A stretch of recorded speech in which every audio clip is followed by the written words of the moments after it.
हिंदी साहित्य के जो विद्यार्थी हैं वो जानते होंगे कि 19वीं शताब्दी के पहले हिंदी गद्य में एक रूपता नहीं। भारतीय युग के गद्य को अगर आप पढ़ेंगे तो वो एक ही क्रिया को चार तरह से लिखते हैं। कहीं पर बताना, कहीं पर बदलाना, कहीं मुस्कुराना, कहीं मुस्कुराना, कहीं मुस्कियाना। इसको लेकर के आचार्य महावीर प्रसाद द्विवेदी ने भाषा में एक रूपता लाने का प्रयास किया सरस्वती पत्रिका के माध्यम से। वर्तनी की एक रूपता भी महत्वपूर्ण है और ये इसलिए भी महत्वपूर्ण है कि आप अपनी भाषा को अगर विश्वव्यापिनी बनाना चाहते हैं तो हिंदीतर क्षेत्र के लोग बहुत चक्कर में पड़ जाते हैं जब एक ही शब्द को कई तरह से लिखा जाता है। वो कहते हैं सही क्या है भाई। कई बार जो दक्षिण भारत के कुछ मित्र हैं मेरे, वो कुछ शब्दों पर चर्चा करते रहते हैं, कहते हैं ये तो आप हिंदी में ऐसे ही लिखते हो, ऐसे भी लिखते हैं, इसमें सही क्या। तो भाषा में शुद्धता का जो मसला है वो बहुत पहले से इस पर बातें होती रही हैं। लोगों ने कहा कि देखिए कई बार दोनों शब्द शुद्ध होते हैं, जैसे हिंदी भी। आप में से अगर बहुत सारे लोगों के मन में सवाल नहीं उठते हैं वर्तनी को लेकर के, तो इसका मतलब कि उस पर आप गौर मत करते हैं। जैसे हिंदी ही है, अब आधा ना वाली भी हिंदी है और बिंदी वाली भी हिंदी है। गोंडा देखते हैं तो आधा रा वाला भी गोंडा है, रावण का आधा रा, और गा पर दो की मात्रा और बिंदी लगा करके भी गोंडा लिखते हैं। इस तरह की भ्रमात्मक चीजें हैं कि भाई इसमें सही क्या। तो देखो सही और गलत, शुद्ध और अशुद्ध का मसला पहले चला, बाद में कहा गया कि देखो शुद्ध और अशुद्ध जैसी कोई चीज है नहीं। एक समय में कोई चीज शुद्ध होती है, दूसरे समय में वही चीज अशुद्ध बन जाती है। तो इसके लिए सही शब्द है मानक। स्टैंडर्ड क्या होगा इसका, ये स्टैंडर्ड है या ये स्टैंडर्ड, इसको हिंदी में मानक कहते हैं। तो वर्तनी कौन सी मानक होगी, क्योंकि मानक वर्तनी का प्रयोग अगर पत्रकार नहीं कर रहे हैं, अगर लेखक नहीं कर रहे हैं, तो सामान्य पाठक तो बहुत भ्रमित हो जाएगा। तो हिंदी वर्तनी का मानक रूप, पत्रकारिता में हिंदी वर्तनी का मानक रूप, ये एक जो है मेरा अगला टॉपिक है जिस पर मैं बात करने जा रहा हूँ। क्योंकि वर्तनी को अंग्रेजी में स्पेलिंग कहते हैं, है ना। कई बार वर्तनी शब्द कुछ लोगों को समझ में नहीं आ रहा होगा, पर स्पेलिंग कह रहा हूँ तो समझ में आता है। कई बार ऐसा होता है कुछ शब्द चलन में आ जाते हैं। अंग्रेजी में किसी शब्द को अगर त्रुटिपूर्ण ढंग से लिखा जाए तो कहते हैं इसकी स्पेलिंग सही नहीं है, इसकी स्पेलिंग ऐसी नहीं होती है, ये होती है। पर हिंदी में अगर आप आशीर्वाद अगर ठीक से नहीं लिख रहे हैं, मात्रा जहां लगाना है वहां नहीं लगा रहे हैं, गलत लगा दिया है, तो ये कहेंगे कि इसकी वर्तनी अशुद्ध, मानक वर्तनी नहीं। तो मानक वर्तनी का ध्यान रखना, और बहुत ज्यादा नहीं है। अगर आप गौर कर लें तो केवल 3-4 दिन या 1 हफ्ते, वैसे प्रक्रिया में सीखने में समय लगेगा। आप जरूरी जितने शब्द हैं उनकी वर्तनी जान जाएंगे कि कैसे लिखना चाहिए। तो इस पर ध्यान देना बहुत जरूरी है। देखिए ये सामने आपके देख रहा है। नेक्स्ट देखिए, कोई भी जो समृद्ध भाषा है, विज्ञान सम्मत भाषा अगर अपने को उसके मानने वाले, उसका व्यवहार करने वाले कहते हैं कि हमारी भाषा विज्ञान सम्मत, तो उसकी वर्तनी एक रूप होनी चाहिए। एक रूपता आवश्यक। विश्व भाषा से बनना है या दूसरे क्षेत्रों में अराजकता न पैदा हो, अन्य भाषा भाषियों के लिए मुश्किल ना हो, इसके लिए आवश्यक। ये डिजिटल युग है और इस डिजिटल युग में वही भाषा अपना अस्तित्व बना के रख पाएगी जो लगातार अपने को बदलती रहेगी। आप देख रहे हो कि इसमें हिंदी शब्द का प्रयोग हिंदी वाले हिंदी का किया गया है, क्योंकि मानक हिंदी ने हिंदी वाली हिंदी को स्वीकार किया है बाद में। अब आप देखिए, संस्कृत व्याकरण की दृष्टि से आधा न वाली हिंदी अगर कोई लिखता है तो वो गलत नहीं, वो भी शुद्ध है। पर 70 के दशक में जो हिंदी मानकीकरण समिति है, राजभाषा विभाग है भारत सरकार का, उसने कहा कि एक जैसा ही लिखना चाहिए और उसने बिंदी को यानी अनुस्वार को इसके लिए उपयुक्त माना। तो ये पूरा जो है हिंदी ने लगातार अपने को कंप्यूटर में, शुरू में आप देखिए टाइपराइटर में टाइपिंग करनी होती थी, कंप्यूटर आया, अब उसके टाइपिंग के तरीके बदले, यूनिकोड आया। यूनिकोड के आने से एक बहुत बड़ा काम हुआ कि हिंदी भाषा का प्रसार इंटरनेट पर बहुत तेजी से। उसके पहले फॉन्ट की बहुत बड़ी समस्या थी कि वो फॉन्ट जिसमें टाइप कर दीजिए हिंदी, वो दूसरे कंप्यूटर में खुलती ही नहीं थी। और यूनिकोड की खोज ने भाषा को वैश्विक बना दिया। खास करके जो हिंदी की लिपि है उसको वैश्विक बनाने में यूनिकोड का बहुत बड़ा योगदान। आज सोशल मीडिया पर, फेसबुक पर, ट्विटर पर, इंस्टाग्राम पर या जहां भी आप देखते हैं कि देवनागरी के जो अक्षर हैं, यानी हिंदी के जो अक्षर हैं, इनको देवनागरी का अक्षर कहा जाता है। इनकी लिपि कौन सी है? देवनागरी। भाषा हिंदी है और जो आ से लेकर के ज्ञान तक अक्षर है यानी आकृतियां हैं, ये देवनागरी। तो इसमें आप देखेंगे कि जो तत्सम शब्द है एक को 5 वर्गों में बांटा गया है। संस्कृत में कहते हैं कु चुकु तुकु एते उदिता, कु चुकु तुकु एते उदिता, कवर्ग चवर्ग टवर्ग तवर्ग और पवर।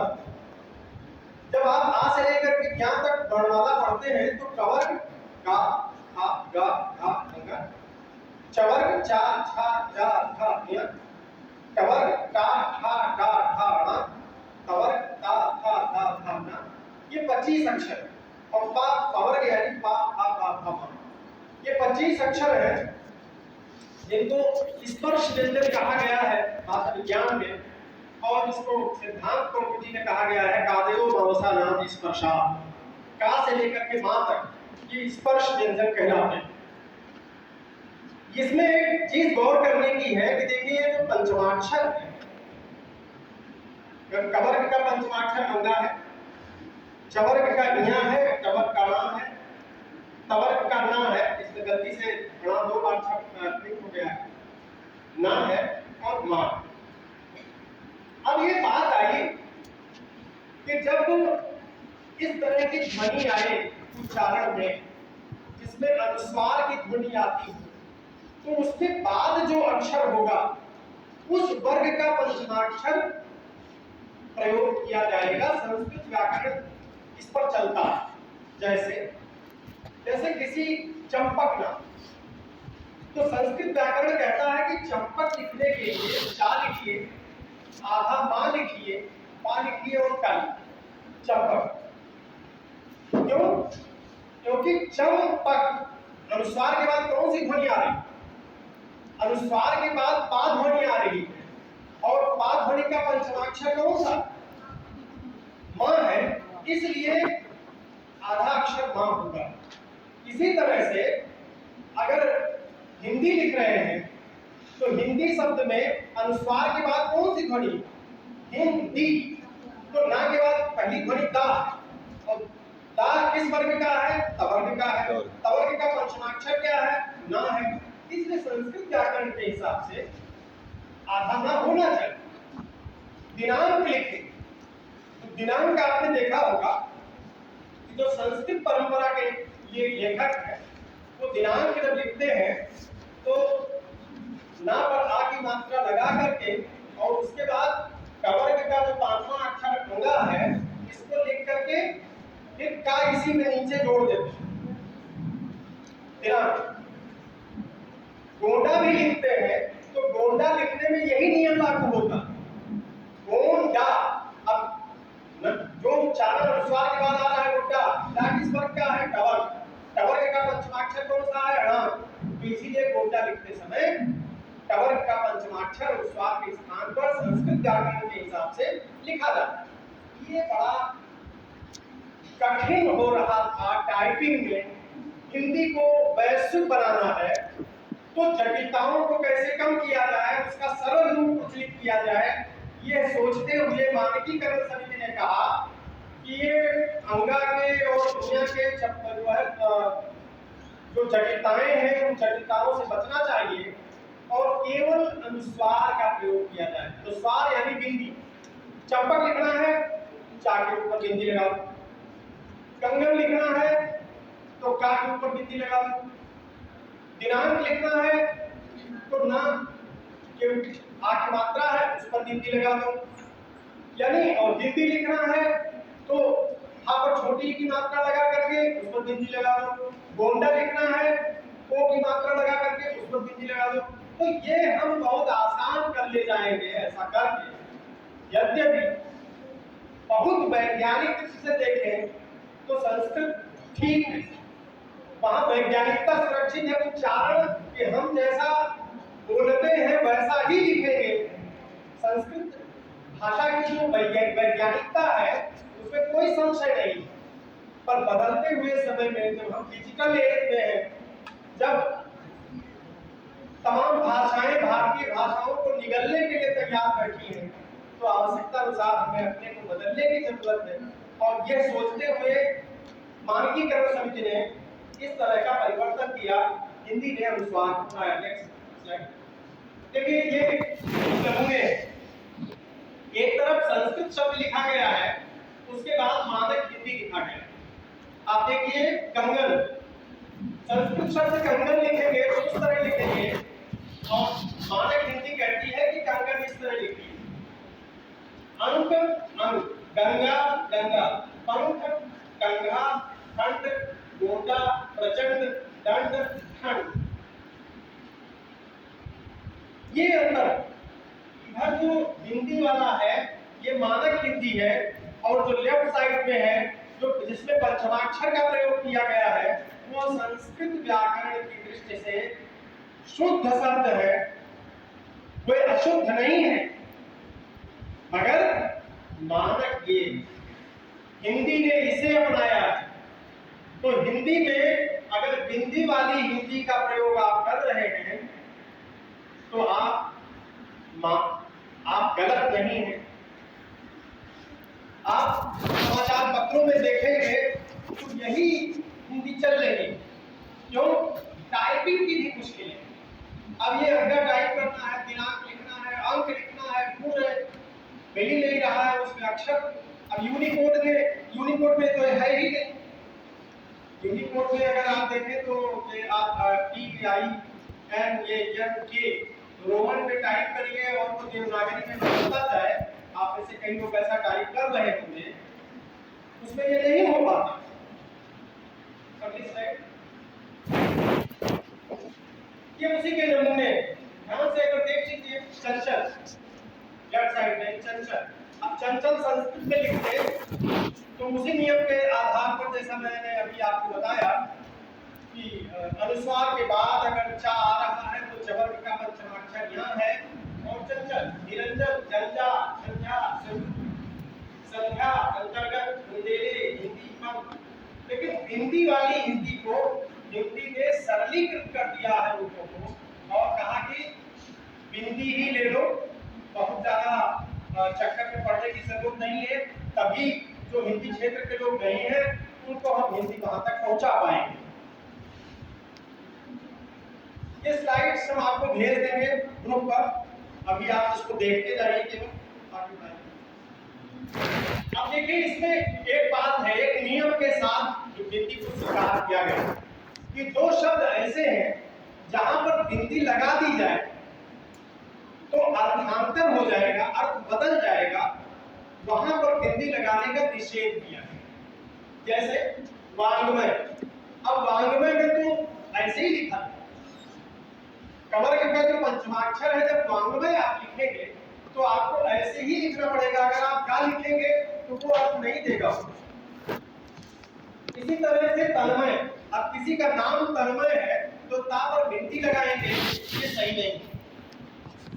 इसके लिए भी नियम कि जहां दो अनुनासिक ध्वनियां एक साथ आएंगी वहां गिनती नहीं जाएगी। क्यों? ना भी अनुनासिक ध्वनि है और मां भी अनुनासिक ध्वनि है। अब अगर ता पर अनुस्वार लगा देंगे आप तो उसका उच्चारण उस तरह से नहीं हो पाएगा। तो तन्मय, अन्य, अन्न, सम्मेलन, सम्मेलन में भी वही बात, सम्मति, चिन्मय, ऋषि।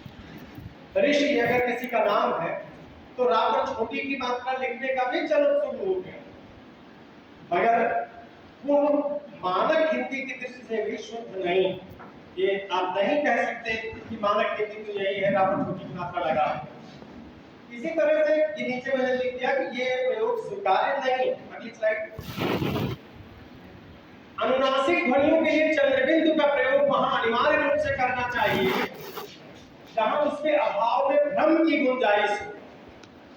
ये भी आप देखेंगे अखबारों में चंद्रबिंदु गायब हो गए, चंद्रबिंदु वो लगाते ही नहीं, वो टाइपिस्ट उनके चंद्रबिंदु गायब, सब जगह बिंदी। लेकिन कुछ शब्द ऐसे हैं कि वहां अगर चंद्रबिंदु न लगाया जाए तो भ्रम पैदा होगा, कम से कम वहां तो अनिवार्य रूप से लगाए। अन्यथा अगर आप हिंदी से ही काम चलाना चाहते हैं तो मानक हिंदी इसकी भी अनुमति देती है कि आप ऐसा कर सकते हैं, पर ज्यादा अच्छा होगा कि अनुनासिक ध्वनियों को चंद्रबिंदु से लिखा जाए। पर कठिनाई महसूस हो रही है हिंदी से काम चलाना, लेकिन भ्रम पैदा हो रहा है। जैसे हंस और हंस, अगर हंसना लिखा है, आप हिंदी है सा है ना, हंसना और हंसना दोनों में अंतर है ना। उच्चारण करेंगे तो एक हंसना है, एक हंसना, एक हंस है, एक हंस है। इसी तरह से अंगना और अंगना, अंगना कहते हैं स्त्री, अंगना शब्द जिसमें वीर वीर लगा करके वीरांगना बनता है ना। तो अंगना और अंगना दोनों में देखिए आप अर्थ ही दोनों का अलग है। अब अगर आप केवल गिनती से काम चलाएं, कहें आप चंद्रबिंदु नहीं लगाएंगे, तब तो अंगना हो जाएगा। अंगना में सुखमन पड़ा है, अवधि में आप सुखमन शब्द ले आए हैं ना, तो अंगना में सुखमन पड़ा है, नहीं होगा, अंगना तो स्त्री के लिए है, तो अंगना लिखना पड़ेगा, है ना। इसी तरह से स्वांग और स्वांग, स्वांग का अर्थ है अपना अंग, और स्वांग एक जानते हैं लोक नाट्य परंपरा में स्वांग जो है एक नाटक का रूप। इसी तरह से रंग और रंग, रंग कलर के लिए है और रंग उसकी क्रिया, रंगना। ये भी है इसमें कि ऊपर अगर शिरोरेखा के ऊपर कोई मात्रा है तो अनुस्वार अगर है या अनुनासिक है तब भी बिंदी भी लगेगी। जैसे अनुनासिक है तो लगना तो चाहिए चंद्रबिंदु, जैसे कोच, जैसे सोच है, सोच, अब सोच में लगना तो चाहिए सो, सोम नहीं है ना, नहीं सो है, सोच, तो लिखना तो चाहिए चंद्रबिंदु, मगर पहले से ओ की मात्रा लगी हुई है। अब उसमें अगर चंदा बनाए या फिर बिंदी लगाए, ये बड़ा मुश्किल काम है। तो ये मानकीकरण समिति ने कहा कि जब शिरोरेखा के ऊपर कोई मात्रा हो तो चंद्रबिंदु की जगह अनुस्वार से ही काम चलाया जाए। अब ये नियम बना लिए, मानकीकरण समिति ने बनाया और ये चल निकला। इसी तरह से अगली स्लाइड, औजार लेखन ही नहीं, आप कुछ भी लिखेंगे, अरे आप परीक्षा में उत्तर पुस्तिका में भी लिख रहे हैं तो भाषा में ही लिख रहे हैं। मतलब देखिए कुछ ऐसे तत्सम शब्द हैं जिनकी मात्रा अगर आप बदल दीजिए तो आप बदल जाते हैं थोड़ा भी, और अज्ञानतावश उसे लोग त्रुटिपूर्ण ढंग से लिखते हैं। जैसे ग्रहीत शब्द, जैसे द्रष्टव्य, प्रदर्शनी, अत्याधिक। ये देखिए मैं तो बोल रहा हूँ, ये एक एक शब्द आप सीखते भी चलिए। अनाधिकार है, पुनरावलोकन है, उपरोक्त है, ये सारे शब्द अमानक है, त्रुटिपूर्ण। महाविद्यालय में एक शब्द लगभग सभी सूचना में गलत निकल रहा है, शिक्षणेतर। और ये केवल महाविद्यालय की बीमारी पर नहीं है, मैंने देखा कि शासन की चिट्ठियों में भी अब शिक्षणेतर लिखा है। शिक्षण प्लस इतर, इतर शब्द जुड़ता है माने जो टीचिंग से जुड़े हुए नहीं। अगर कर्मचारी है शिक्षणेतर तो पूर्णता होना चाहिए, लेकिन उसमें आधा का पूर्णता लगा। अच्छा, हमारे यहाँ तो टाइपिस्ट ने उसे एक बार कहा नहीं, लेकिन वो पता नहीं क्या फिर वो आधा का पूर्णता लगा। उसको लगता है कि गुरु जी को पता नहीं, मालूम भी है कि नहीं, शायद ऐसा ही सोच रहा हूँ, मैं अनुमान कर रहा हूँ। तो इसमें आप देखिए, कहीं लिखना है तो नीचे बोल्ड में है, कहीं ऐसे लिखना है। द्रष्टव्य लिखना है तो द्रष्टव्य में रिकार नहीं होगा। देखिए रिकार, एक है कृपा वाला री और एक है रा लगता, तो द्रष्टव्य में रा लगेगा, री नहीं लगेगा। ऐसे ही प्रदर्शनी, प्रदर्शनी नहीं, प्रदर्शनी। ऐसे ही अत्यधिक, जो लोग संधि आप लोग पढ़ रहे होंगे, कई परीक्षाओं में कम से कम हिंदी भाषा की जरूरी चीजें तो पूछी ही जाती है। तो अत्यधिक में कौन सी संधि? यण संधि, बिल्कुल अत्यधिक। तो अब जब आप यण संधि जान रहे हैं तो आप ये भी जान रहे हैं कि अति और अधिक का ये योग है। तो अति और अधिक का जब योग है अत्यधिक, तो अत्याधिक कैसे हो जाए?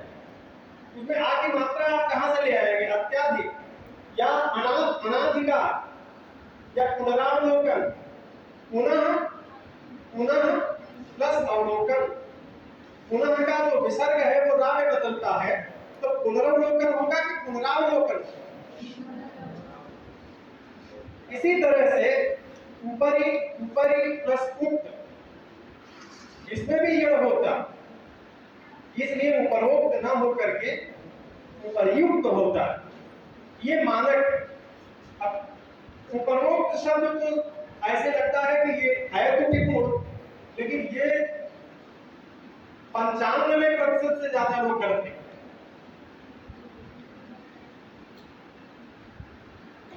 जानते ही नहीं, तो नहीं जानते हैं तो गलत लिखते हैं। अब वो किसी के गलत लिखने से वो सही थोड़ा हो जाएगा, क्योंकि ये तो तत्सम शब्द है।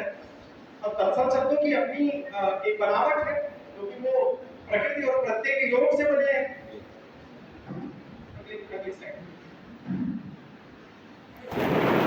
कुछ ऐसे शब्द थे जिनको पहले दूसरे तरह से लिखा जाता था, बाद में दूसरे तरह से लिखा जाना शुरू किया गया। इस पर बहुत ध्यान देने की जरूरत है, और मैं उम्मीद करता हूं कि सभागार में बैठे हुए आप जितने विद्यार्थी हैं, कम से कम आज के बाद से इन शब्दों को इस तरह से लिखेंगे। जैसे अंतरराष्ट्रीय शब्द, बोल्ड लिखा हुआ है जिसमें रा ऊपर नहीं चढ़ाया गया। अंतरराष्ट्रीय, आप में से जिनका इंग्लिश लैंग्वेज या इंग्लिश लिटरेचर विषय होगा, मैं उससे अगर जोड़ करके आपको बताऊं, एक शब्द है इंटरनेशनल और एक शब्द है इंटरनेशनल। इंटरनेशनल माने हुआ देश के अंदर, और इंटरनेशनल का मतलब हुआ देश के बाहर। अंतरराष्ट्रीय, इंटर है वहां, तो अंतरराष्ट्रीय। कुछ लोग इस तरह लिखते हैं, ऊपर ना चढ़ा करके, और कुछ लोग संस्कृत पद्धति पर जाते हैं तो कहते हैं अंतरराष्ट्रीय लिखा जाए। पर अब समाचार पत्रों में मानक रूप ये विकसित हो गया है अंतरराष्ट्रीय, जिसका प्रयोग बहुत सारे संवाददाता नहीं करते, अज्ञानतावश। वो जितने भी आप अमरवाड़ा पढ़ लीजिए, दैनिक जागरण पढ़ लीजिए, हिंदुस्तान पढ़ लीजिए, जो बड़ी खबरें होंगी प्रथम पृष्ठ की होगी, उसमें अंतरराष्ट्रीय आपको इसी तरह से मिलेगा। हाँ, लोकल न्यूज जो होगी उसमें ऊपर चढ़ा हुआ अंतरराष्ट्रीय मिल जाएगा। महाविद्यालय में हो सकता है कि फ्लैक्स जो बड़े बैनर वो अंतरराष्ट्रीय के ऊपर ना चढ़ा दिया, लेकिन मानक ये है। इसी तरह से उज्ज्वल और राशि आशीर्वाद जैसे शब्द हैं जो बहुत गलतियां करते हैं लोग। आप लोगों से ये उम्मीद है कि कभी इस कोर्स को अटेंड करने के बाद आप आशीर्वाद और उज्जवल जैसे शब्द को सही हमेशा लिखेंगे। देखिए बोल्ड जो लिखा हुआ है वो सही है, उज्जवल कैसे लिखना है और आशीर्वाद कैसे लिखना है। ऊपर जो रा चढ़ाना है वो उसी आशीर्वाद नहीं लिखना। अभी देखिए ये कितना जरूरी होता है।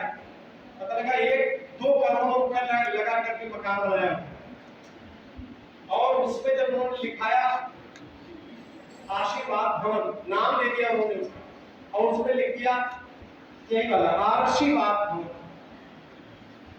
पूरा गुण ओवर कर दिया है ना। 1.5-2 करोड़ रुपया खर्चा किया और कोई भी देखेगा समझदार आदमी कहेगा देखो इनको इतना भी नहीं है, तो पैसा कमा लिया लेकिन अब लक्ष्मी की कृपा हुई, सरस्वती की कृपा तो नहीं हो पाएगा। तो ये होता है आशीर्वाद। आगे फिर चलिए देखिए, वैज्ञानिक तकनीकी शब्दावली आयोग है जो भाषाओं के नियमन का काम करती है, जैसे भाषा विभाग है, इसमें संयुक्ताक्षर कैसे लिखे जाए। तो उसने कहा कि संयुक्ताक्षर अलग अलग करके लिखते, बहुत भ्रम हो जाता है। विद्या जैसे लिखते हैं, विद्या में आधा है ना, तो बहुत सारे लोग जो नहीं जानते हैं, मैं जालौन जिले में था 14 साल, तो वहां एक विधायक जी थे, तो जब बोलने आते तो कहते थे इस महाविद्यालय में आ करके मैं बहुत गौरव का अनुभव कर रहा। महाविद्यालय तो गनीमत है कि था के बाद बा लगा करके आगे मात्रा नहीं लगाते। आप समझ रहे हैं ना। तो ये जो विद्यालय शब्द है ये क्यों हुआ, ये जो लिखा जाता है ना उनको भ्रम हुआ कि क्या नहीं है था, नहीं बताया गया, स्कूलिंग ऐसी नहीं हुई, इसमें किसी की अज्ञानता पर क्या करें। तमाम लोग आते हैं मंत्री लेवल पे होते हैं, वो डिग्री कॉलेज में आते हैं, कहते हैं प्रधानाचार्य जी ने बहुत अच्छा कर रखा है, तो उन्हें नहीं पता है कि डिग्री कॉलेज में जो प्रिंसिपल की हिंदी बनाते हैं तो प्रधानाचार्य नहीं होता, प्राचार्य होते हैं। आप में से कई विद्यार्थी बात एप्लीकेशन लिखते हैं सेवा में, प्रधानाचार्य शुरू में आते हैं, बीए फर्स्ट सेमेस्टर में, बीएससी फर्स्ट, तो प्राचार्य शब्द होता है उसके लिए, इंटर कॉलेज तक प्रधानाचार्य चलता है। तो ठीक उसी तरह से ये अलग अलग करके लिखे जाए। संयुक्ताक्षर कैसे बने, तो हल चिन्ह लगा दिया जाए, उसमें जो हलंत है वो लगाया जाए। विद्या को देखिए उधर लिखा हुआ है कि विद्या, एनसीईआरटी ने बाकायदा रिकमेंडेशन किया है ना, जो राष्ट्रीय शैक्षणिक अनुसंधान परिषद है उसने अपनी संस्तुति की है कि उनकी किताबों में अगर आप एनसीईआरटी की देखें सीबीएसई बोर्ड की, तो वहां जहां भी मिलेगा आपको अलग अलग मिलेगा। विद्या अगर कहीं मिलेगा, विद्यालय मिलेगा, तो दा के नीचे हलंत लगा करके जिससे लोगों को पता चल जाए कि भाई इसमें दा ध्वनि है। अब ऐसे ही विद्यालय बहुत लोग कहने लगे होंगे, तो उन्होंने सही कर दिया।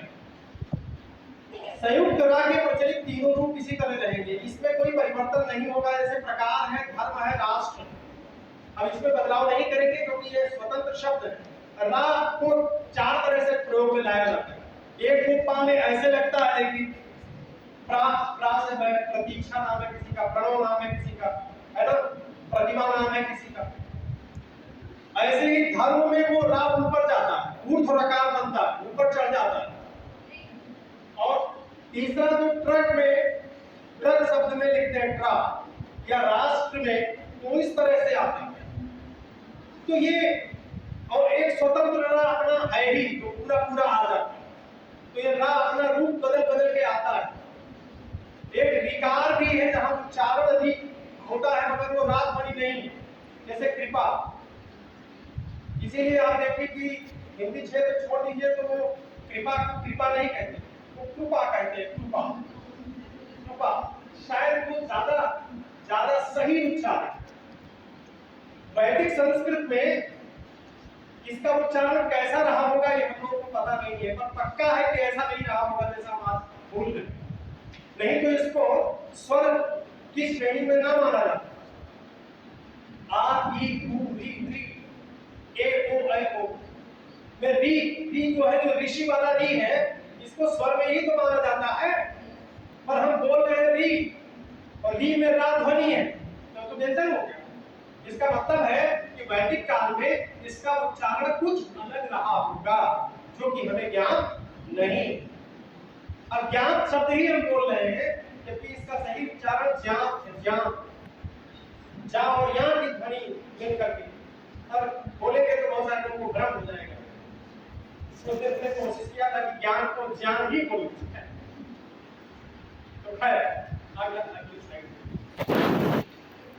अब आप देखिए, बहुत हर स्लाइड इसमें ऐसी है कि जिसमें आपको कुछ सीखने के लिए ये जो अनुशंसाएं की गई हैं, इसमें सरलता, सुबोधता और टाइपिंग की सुविधा का ध्यान रखा गया कि टाइपिंग में भी आसानी हो और भ्रम की स्थिति से बचा जाए। तो जो द्वंद्व समास वाले शब्द हैं, द्वंद्व समास में योजक चिन्ह अवश्य लगाए जाएं। योजक चिन्ह किसे कहते हैं? डैश, अंग्रेजी में इसे डैश कहते हैं जी। तो दो शब्द अगर युग्म आ रहा है तो युग्म के बीच में डैश अवश्य लगाना है। राम लक्ष्मण, माता पिता, हंसी मजाक, ये दो युग्म। हास्य व्यंग्य, अब हास्य व्यंग्य एक साथ लिख रहे हैं, बीच में डैश में हो, और तत्पुरुष में नहीं लगाना। अगर तत्पुरुष समास है तो बीच में आपको डैश नहीं लगाना। जैसे गंगा जल, गंगा जल, गंगा का जल, है ना। राम राज्य, राम का राज्य। तो ये जो बीच में संबंध कारक बनता है तत्पुरुष में, इसमें जोड़ देना है पूरी शिरोरेखा। कई बार भ्रम होता है, इसको अलग अलग रखना है, ये रखना है। ग्राम गीत, जन भाषा, इसी तरह से जो समस्त पद है, समस्त पद माने सामासिक, जो इनका समास हो गया। प्रति, मात्र, यथा आदि जो अव्यय है वो अलग से नहीं लिखे जाएंगे, उनको शब्दों से जोड़ दिया जाए। कई बार ये भी भ्रम होता है कई को कि प्रतिदिन अलग अलग लिखेंगे या एक में मिला के लिखेंगे। प्रतिदिन, प्रतिशत, मानव मात्र, निमित्त मात्र, यथा समय, यथोचित, ये सब सही लिखा हो। यानी आपको शिरोरेखा जोड़ देना, इसके बीच में आपको स्पेस नहीं रखना। इसी तरह से ये तो आप जानते ही हैं कि जब किसी पद को जोड़ दिया जाता है, समास हो जाता है, तो एक पद बन जाता है, वो दो पद नहीं, समस्त पद एक ही पद। अगर वो व्यस्त है तो फिर वो एक साथ उसे नहीं लिखा जाना चाहिए, और अगर वो समस्त है तो वो एक साथ लिखा जाए। त्रुटिपूर्ण शब्द है जैसे चिन्ह, ध्यान देना, ये चिन्ह गलत। त्रुटिपूर्ण शब्द को जैसे चिन्ह, जैसे ब्रह्मा, जैसे ब्राह्मण के स्थान पर शुद्ध रूप लिखना है चिन्ह। चिन्ह, इसमें हा की ध्वनि पहले आएगी, आधा हा है बीच में। ब्रह्मा, ब्रह्मा नहीं ब्राह्मण, ब्राह्मण नहीं ब्राह्मण, हा ध्वनि पहले आएगी। इस तरह से लिखा जाना चाहिए, ये मानक। आगे चलिए। अब आइए हिंदी क्रियाओं में, ये जबरदस्त भ्रम का क्षेत्र। इसमें बहुत भ्रम होता है और बड़े बड़े दिग्गजों को होता है, हम हिंदी अध्यापकों को भी भ्रम होता है। ये हम लोग डिग्री और महाविद्यालय में पढ़ा रहे हैं, कई विश्वविद्यालय में पढ़ा रहे हैं, वो भी भ्रमित है। क्या होना चाहिए? जैसे पहली ही लाइन में देखिए, हिंदी क्रियाओं में गई, आई, गए, आए, ये चार क्रिया है। इसको क्रमशः गई, आई, गए, आए लिखा जाना चाहिए। इस पर बहुत विवाद होता है, पर किशोरीदास वाजपेयी जो हिंदी के बड़े आचार्य थे, उन्होंने एक पुस्तक लिखी है हिंदी शब्दानुशासन, जिसको हिंदी व्याकरण की अष्टाध्यायी भी माना जाता है। किशोरीदास वाजपेयी ने अपनी पुस्तक हिंदी शब्दानुशासन में बहुत ही स्पष्ट तौर पर यह बताया कि गई में बड़ी की वाली गई क्यों लिखना है? उन्होंने कहा कि भाषा हमेशा संक्षिप्तीकरण की ओर बढ़ती। ये भाषा की प्रकृति कि वो अनावश्यक शब्दों को, अनावश्यक अक्षरों को छेड़ती नहीं, छोड़ देती। तो जब हम गई बोलते हैं तो क्या गई जब हम बोलते हैं तो क्या या ध्वनि का उच्चारण आता है? तो उन्होंने पूछा। गई बोलते हैं तो बड़ी की ही ध्वनि आती है, तो कह रहे या को अनावश्यक क्यों बोल, हटाओ इसको। अब मानक हिंदी ने इसे स्वीकार कर लिया है, जो किशोरीदास वाजपेयी ने कहा। आज आप कोई भी वाणी प्रकाशन से छपी हुई किताब ले लेंगे, राजकमल से छपी हुई, जो भी ऐसे नामचीन प्रकाशक है, वो अपना उन्होंने ऐसे ही प्रूफ रीडर बना के रखा है कि वो यही इसी को सही माने। अगर कोई लेखक गलत लिख देगा तो वो सही कर देगा। तो गई, आई, गए, आए, इस तरह से लिखा जाना चाहिए। इसी तरह से भारतीय हिंदी परिषद ने विरोध किया जब ये बात आई। उन्होंने कहा कि गया का स्त्रीलिंग गई होता है, तो गया तो हम गया में तो या लिखते हैं, अब इसका स्त्रीलिंग लिखेंगे तो ये या कैसे गायब करेंगे?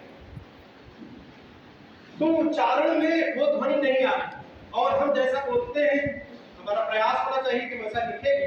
इस आधार पर भी और भाषा अनावश्यक अक्षरों का बोझ ढोएगी नहीं, इसलिए इसको खारिज किया गया। और ये कहा गया कि इसमें मैंने किशोरीदास वाजपेयी की ही बात को लिखा।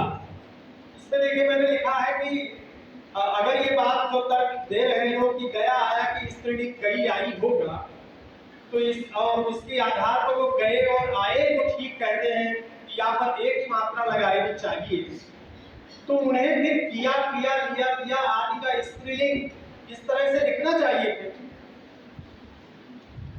किया, पिया, लिया, दिया, इसका स्त्रीलिंग बनाएंगे तब तो की, पी, ली, दी इस तरह से बनेगा, लेकिन इस तरह तो नहीं लिखा जाता। इसमें तो या का विलोप हो जाता है, तो या का लोप यहां हो रहा है। पी, ली, दी, मैंने चाय पी ली, है ना?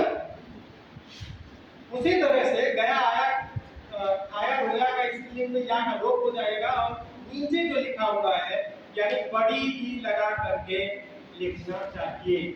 इसको लिखते समय आप ये बता इसलिए रहे हैं कि अब आप जब आगे लिखेंगे तो आपको विश्वास रहेगा कि ये हम जो लिख रहे हैं गलत नहीं लिख रहे। कोई आपसे कहे तो आप तर्क दे सकते हैं। किशोरीदास वाजपेयी से बड़ा हिंदी का कोई आचार्य नहीं। वो महापंडित राहुल साहब से उनकी जो है बहसें होती, तो ऐसे आचार्य इस बात को कह गए हैं, तो ठीक ही किया है मानवीकरण समिति ने इसको ले लिया, ठीक है, आगे बढ़िएगा। इसी तरह से जाए, जाएगा, जावेगा, तो कैसे लिखेंगे? आए, आएगा, आवेगा, ये शुद्ध है। ये जो बोल्ड है इस तरह से लिखना है, जाए, जाएगा, आए, आएगा, ये शुद्ध है। आएगा लिख रहे हैं और यहाँ पर एक ही मात्रा आप लगा करके इसमें आएगा, जाएगा, वो आप अनावश्यक रूप से, वो त्रुटिपूर्ण। इसी तरह से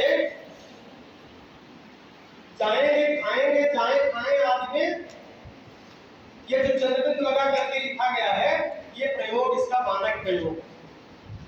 अब अगर कोई बाई द वे चंद्रबिंदु नहीं लगाता तो भी कोई अखबार में ज्यादातर मैंने जैसा बताया आपको कि चंद्रबिंदु नहीं लग रहा, तो अगर नहीं लगा रहा तो भी उससे वो इस तरह से आपत्तिजनक नहीं हो जाएगा कि आप ये तो गलत है, आप काट दें उसको, पर संभव हो तो चंद्रबिंदु लगाना चाहिए। इसी तरह से उठिए, बैठिए, लीजिए, चाहिए, लिए, किए, गए, आए के स्थान पर ये लिखना चाहिए बाद वाला। इसमें ए लिखा, ए का प्रयोग यानी जैसे वहां बड़ी का प्रयोग होना चाहिए वैसे ही यहाँ पर ए का प्रयोग होना चाहिए, मानक और उचित। उसी प्रकार हुआ, हुई शब्द मानक है, ना कि हुआ और हुई। यहाँ पर देखिए वापराग मात्रा हुआ, ये नहीं सही है। सही है जो हुआ पहले लिखा हुआ है, आ ई अंत वाला जो अक्षर शब्द। इसी तरह से नया का बहुवचनात्मक शब्द नए है और स्त्री वर्ग बनाएंगे तो नई, ये मानेंगे। अगली स्लाइड में चलें।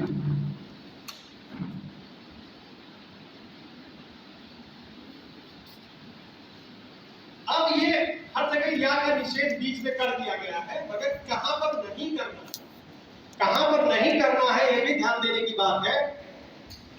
जहां या वर्ण मूल तत्व के रूप में है वहां उसका लोप नहीं करना है। जैसे स्थायी, स्थायी में या होना चाहिए, स्थायी में आप बड़ी न लिखें, क्योंकि उससे कई शब्द ऐसे बनते हैं। जैसे स्थायित्व है, अब स्थायित्व बनेगा तो आप या को हटा देंगे तो गड़बड़ हो जाएगा। स्थायित्व। इसी तरह से अव्ययी भाव, जैसे दायित्व, ये लिखना उचित नहीं होगा। यानी इसकी जगह पर अव्ययी में या पर बड़ी की मात्रा ही लिखना चाहिए और दायित्व में दा पर आ की मात्रा या पर छोटी की मात्रा रहता हुआ दायित्व को लिखना चाहिए। अगली स्लाइड पे आइए। कुछ विशेषण और क्रिया विशेषण के जो मूल शब्द हैं उनको आप देखिए। क्रिया विशेषण और विशेषण के जो प्रयोग है उसमें होता यह है कि पहला जो दीर्घ स्वर है वो ह्रस्व हो जाता है, ये नियम। जैसे ऊंचा शब्द, अब ऊंचा से भाववाचक संज्ञा बनाते हैं तो ऊंचाई होता है, नीचा से नीचाई होता है। इसी तरह से मिठाई, अब ऊंचा नीचा मीठा छोटा बात सब में ह्रस्व हो गया है शुरू में। ऊंचाई नीचाई मिठाई, छोटा है छुटपन, छो बड़ा था लेकिन छुट हो गया छुटपन। ऐसे ही बात बात से मिलने वाला आनंद, बतरस, बतियाने का भी तो आनंद है ना, खूब बातें आप करते हैं, ये बतरस, बात से मिलने वाला रस, लेकिन ये इसमें ह्रस्व हो जाता है। इसी तरह से दोपहर, दोपहरी, इकमुश्त, इकतरफा, इकतारा, इकलौता, इकबारगी, निचला, पिछड़ा, पिछड़ा, ये शुद्ध है, ना कि नीचे वाला। किशोरीदास वाजपेयी की पुस्तक से हिंदी की वर्तनी तथा शब्द विश्लेषण, ये रेफरेंस भी इसमें दिया गया है कि ये जो मैं बता रहा हूँ ये किशोरीदास वाजपेयी के हवाले से बता रहा हूँ कि अगर आप उस तरह से लिखते हैं जो बोल्ड है तो सही है, और अगर बाद में जो लिखा गया उसमें लिखते हैं तो सही नहीं। आगे आइएगा। अब एक गौर करने की बात है कि जो हिंदी का शब्द भंडार, हिंदी के शब्द भंडार में 4 तरह के शब्द, एक तो तत्सम शब्द है जिस पर बातें हो रही है इसके पहले, दूसरे वह शब्द हैं जो संस्कृत से आए हैं मगर बिगड़ करके आए, जैसे अग्नि आग होकर के आया है, मोटक घोड़ा बन करके आया है, गृह घर बन करके आया है। ये है तो संस्कृत से ही आया है मगर संस्कृत के शब्द मूल रूप में नहीं स्वीकार किए गए हैं, वो कुछ बिगड़ गए, तो उनको हम तद्भव कहते हैं। यानी एक वर्ग हो गया तत्सम का, दूसरा वर्ग हो गया तद्भव का, और तीसरा वर्ग हो गया देशज। देशज मतलब है कि जिसकी व्युत्पत्ति मालूम नहीं, जो संस्कृत से नहीं आए हैं मगर लोक ने ही उनको गढ़ा, जैसे मिमियाना, जैसे चिचियाना, जैसे घिघियाना, जैसे झुनझुना। आप देखिए बच्चों को झुनझुना, अभी वो जो झुनझुन आवाज उसके आधार, जैसे पहले मोटरसाइकिल जब आर्थिक उदारीकरण नहीं था तो 1-2 कंपनी की मोटरसाइकिल चलती थी, राजदूत और बुलेट जैसे, तो गांव से निकलती थी, उसके साइलेंसर बहुत आवाज करते थे, फट फट फट फट, तो उसके फटफटिया जा रहे, अपने यहाँ कहते थे फटफटिया जा रहे। और कुछ बच्चे वो निकल जाती थी तो रास्ते में जाकर के पेट्रोल सूंघते थे, उनको सूंघने में बड़ा मजा आता, कहते थे ये पेट्रोल की जो स्मेल है बहुत अच्छी लगी। तो फटफटिया जो है, अब फटफटिया ढूंढेंगे इसकी व्युत्पत्ति क्या है, टेक्नोलॉजिकल बेस पे आप उसको देखेंगे आपको निराशा होगी। आप अरे तो फटफट फटफट की आवाज से गढ़ लिया गया, और संस्कृत में इस तरह के बहुत शब्द बनाए गए थे। ऐसा नहीं है कि संस्कृत जैसे पत्र, पत्ता, ये जो पत्ते जब टूट कर गिरते हैं तो उस ध्वनि को कहा पत, पत आवाज जैसे पत हो रही, और उसी से भी पत शब्द बना। तो इस तरह के शब्द निर्माण की प्रक्रिया में जब कभी शब्द बने होंगे जिस भी भाषा में, तो ध्वनि के आधार पर बने, तो देशज शब्द है। और चौथा वर्ग है विदेशी। समय समय पर आप जानते हैं कि ये महादेश रहने और गुजर बसर करने की दृष्टि से, जलवायु की दृष्टि से, संपन्नता की दृष्टि से बड़ा समृद्ध रहा है।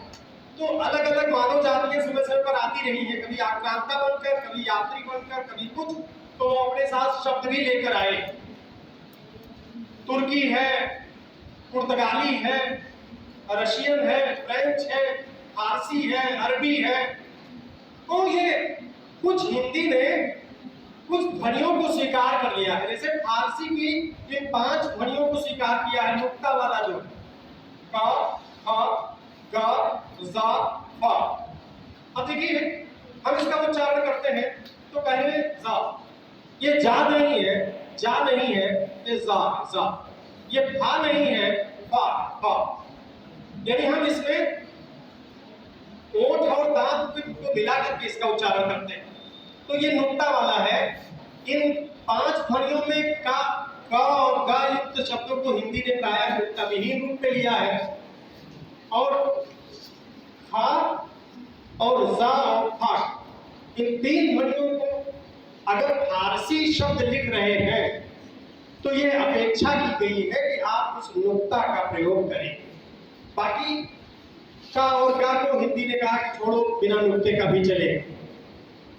तो ये कुछ अंग्रेजी से आई हुई ध्वनि है, जैसे एक ध्वनि है, अंग्रेजी से एक ध्वनि हिंदी ने ग्रहण किया है। वैसे वो ध्वनि के मामले में ज्यादा दरिद्र है ना, जो दरिद्र है, क्योंकि एक तो उनके जो लिपि है वही 26 अक्षर में ही काम चलाते हैं। लेकिन ऐसा नहीं है, कुछ लेने लायक उनके पास भी था। तो जो लेने लायक था तो ध्वनि के स्तर पर वैसे तो बहुत कुछ लेने लायक भाई, उन्होंने जो ज्ञान, यूरोपीय जो ज्ञान है, उससे आप जानते हैं कि भारत में आधुनिकता का कैसे प्रारंभ होता है, बहुत सारी चीजें। लेकिन ये ध्वनि ले ली गई है। और जब डॉक्टर लिखते हैं तो लगाया जाता है काफी, काफी, काफी माने पर्याप्त, और कॉफी। जब हम कॉफी कहते हैं तो हमें उसे लिखना होता है अर्धचंद्र लगा करके, बिंदी नहीं लगेगी, ध्यान देना। अर्धचंद्र लग रहा है मगर बिंदी नहीं लग रही है, इसका उच्चारण आप थोड़ा सा ओठ को खोल करके करते हैं। Coffee, doctor, office, college. अगली स्लाइड। ये देखिए आपके सामने हिंदी अंक 1 से लेकर 100 तक दिए गए हैं। आप कहेंगे ये यही दिन देखना था जो प्राथमिक पाठशाला में सर या मैम ने हमें सिखाया था। ये यहाँ आ करके ग्रेजुएशन लेवल पर और स्पेशल कोर्स में पत्रकारिता के सीखना पड़ेगा। देखिए ऐसा है, ज्ञान को बहुत बार ऐसा होता है कि मैं लौट करके अपने को चेक करना पड़ता है कि हम क्या कर रहे हैं। इसमें देखिए ये क्यों लिखा है, इसमें बहुत सारे शब्द जब आप लिखते हैं, आप जब देवनागरी में लिखते हैं तो आप अलग अलग तरह से लिखते हैं। और हम बात कर रहे हैं कि वर्तनी एक रूप होनी चाहिए। तो इसको मैं भेज ही दूंगा ग्रुप पर, तो फोटो खींचने की जरूरत नहीं है, आपके ग्रुप पर भेज दूंगा, आप वहां से इसको ठीक से समझ लीजिएगा कि जो आप लिखते हैं क्या वो सही लिखते हैं। जैसे देखिए 5 के बाद 6, उच्चारण हम लोग करते हैं 6 पर लिखते हैं छा, छा और हा।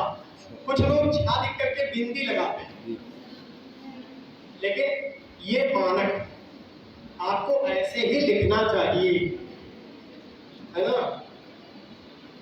और एक बात आपको बता दूं, इसी में ऐसे लगे हाथ, ये जो संस्कृत में ऊन शब्द है, ऊन माने होता है एक कप। ये पूरा वैज्ञानिक।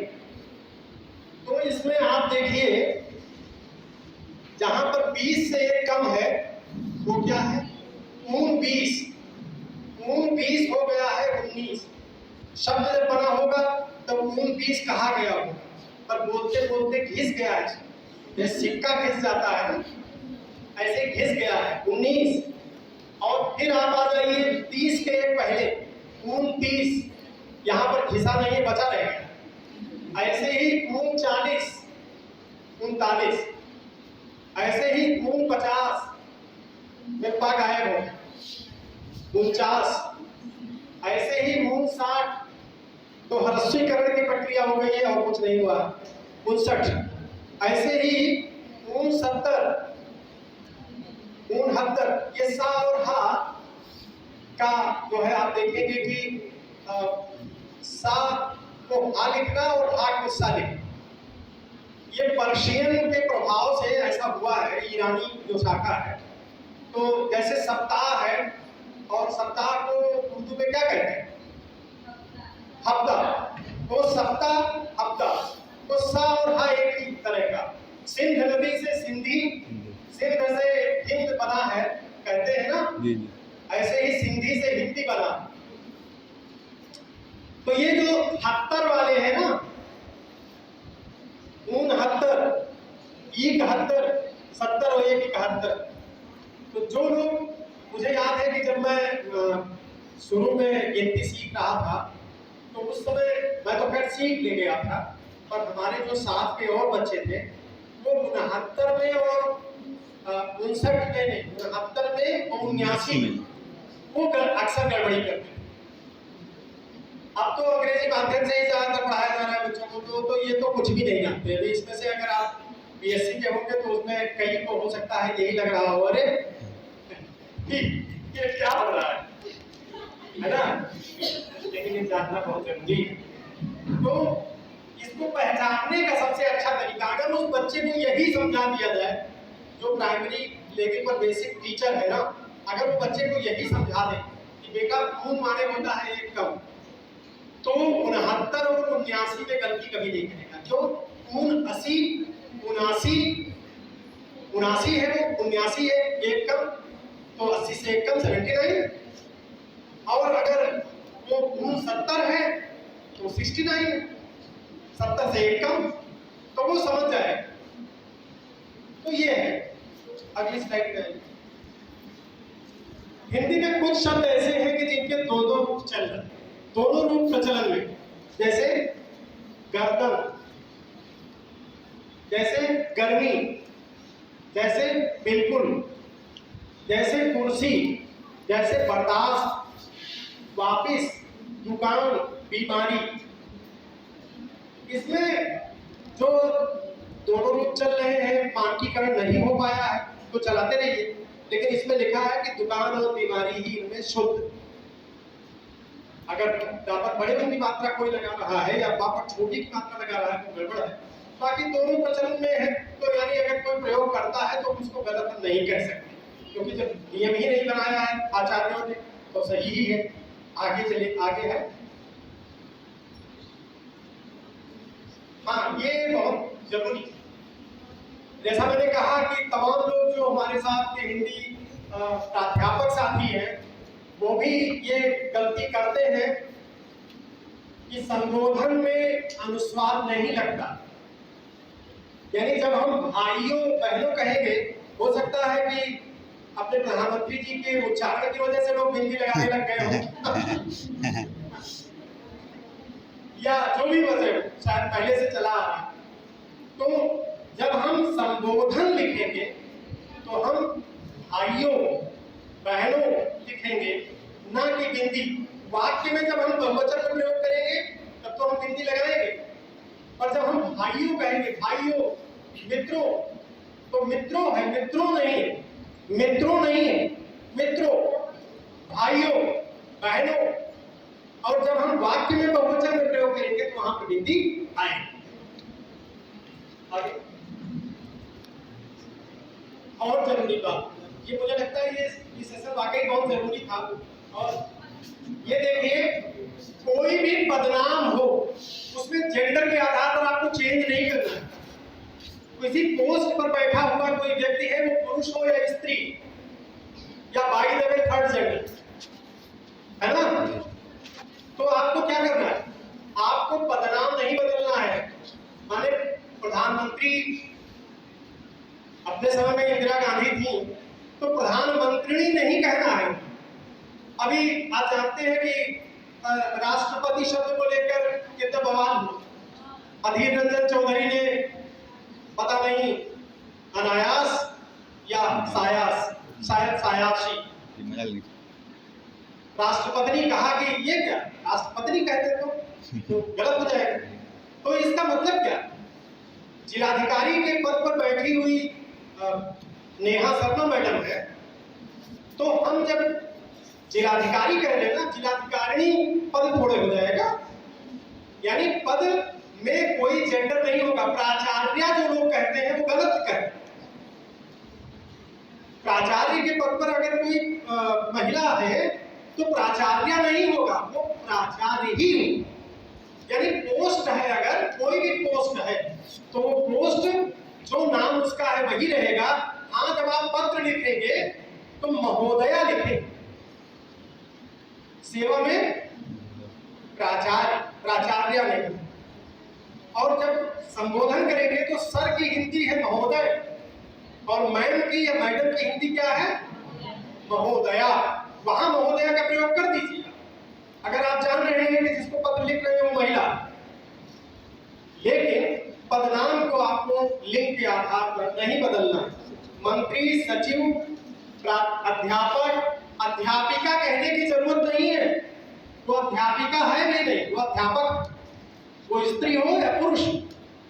शिक्षक, निदेशक, निदेशिका कहने की जरूरत नहीं। अध्यक्षा नहीं।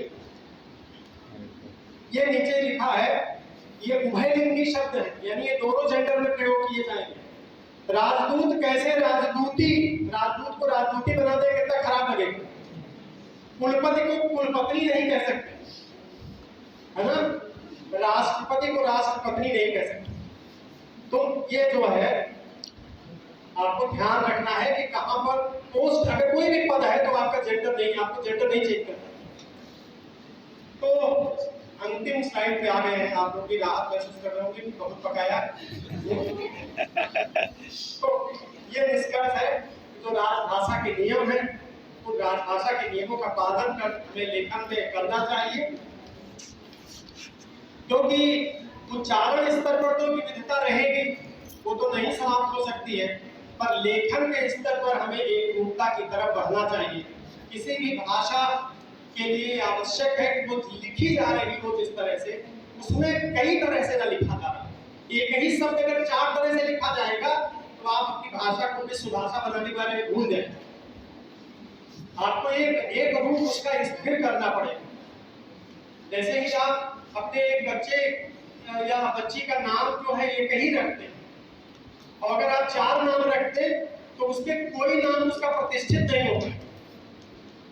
ऐसे 2 नाम तो खैर चलते ही ज्यादातर, ये कहुआ नाम और ये लिखुआ नाम है। तो समाप्ति है। आगे है कोई क्या? तो आगे देखो। अरे आगे है, अरे देखिए अभी कुछ इसमें बचा रहेगा। ये केवल इतना बताया गया है कि सरस्वती पत्रिका के जरिए आचार्य महावीर प्रसाद द्विवेदी ने भाषा की अनेक रूपता को समाप्त किया। उसमें जो अराजकता थी, अवैज्ञानिकता थी, उसको समाप्त किया। उनको बारंबार जो है प्रणाम करना पड़ेगा जब भी हमें इसकी बात करनी होगी। उनका बहुत बड़ा योगदान है।